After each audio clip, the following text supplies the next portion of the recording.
Selamat pagi, salam sejahtera buat kita semua. Semoga kita semuanya berada dalam keadaan sehat walafiat atas karunia-Nya. Pada kesempatan ini saya akan melanjutkan kembali materi Peraturan Perundangan Keselamatan Konstruksi yang merupakan bagian dari mata kuliah Keselamatan Konstruksi pada Magister Sains Terapan Teknik Keselamatan dan Risiko. Daftar isi ini kembali saya tayangkan supaya untuk mengingat materi yang sudah kita bahas, yaitu materi nomor A, B, serta C1 dan C2. Sekarang kita masuk ke bagian kedua, yaitu bagian yang berisikan tentang PP nomor 50 tahun 2012 tentang penerapan SMK 3, kemudian keputusan bersama Menteri Tenaga Kerja dan PU tahun 86, serta Permenaker Trans nomor 1 tahun 80 tentang K3 pada konstruksi bangunan. Kita masuk ke PP nomor 50 tahun 2012 tentang penerapan SMK 3. Walaupun peraturan ini peraturan ini memang belum dicabut ya. Peraturan ini tidak dicabut walaupun permen di bawahnya, yaitu permen nomor 5 tahun 2014 tentang pedoman SMK 3 bidang PU sudah dicabut dan diganti dengan SMKK pada permen nomor 21 tahun 2019. Jadi karena ini belum dicabut, perlu kita pelajari karena peraturan pemerintah ini masih dipakai sebagai acuan. SMK 3 adalah bagian dari sistem manajemen perusahaan secara keseluruhan dalam rangka mengendalikan risiko yang berkaitan dengan kegiatan kerja guna tercapainya tempat kerja yang aman.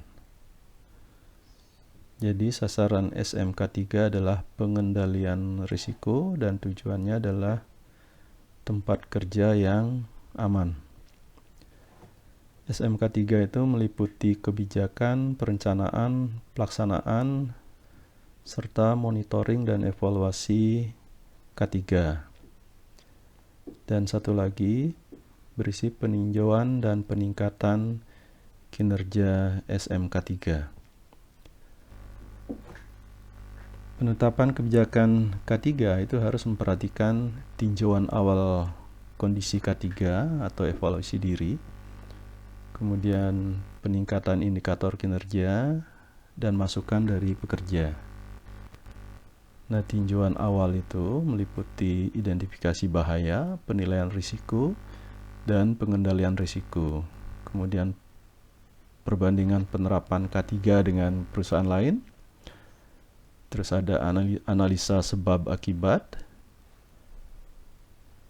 Pada permen yang baru itu lebih diarahkan ke analisa SWOT. Kemudian kompensasi dan gangguan serta hasil penilaian sebelumnya.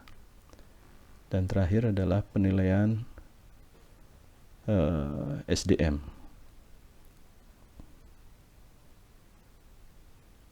Tidak hanya SDM ya, semua sumber daya yang disediakan. Rencana K3 yang judulnya sudah diganti dengan RKK ya, itu minimal memuat tujuan dan sasaran, skala prioritas, upaya pengendalian bahaya, penetapan sumber daya, jangka waktu pelaksanaan, kemudian indikator pencapaian dan sistem pertanggungjawaban. Kegagalan sebagaimana dimaksud pada ayat 1 meliputi tindakan pengendalian, perancangan dan rekayasa, prosedur dan instruksi kerja, penyerahan sebagian pekerjaan, kemudian pengadaan barang dan jasa, produk akhir, upaya menghadapi keadaan darurat, dan rencana pemulihan dari keadaan darurat. Bagian pemantauan dan evaluasi atau MONEV ini wajib dilakukan oleh SDM yang kompeten.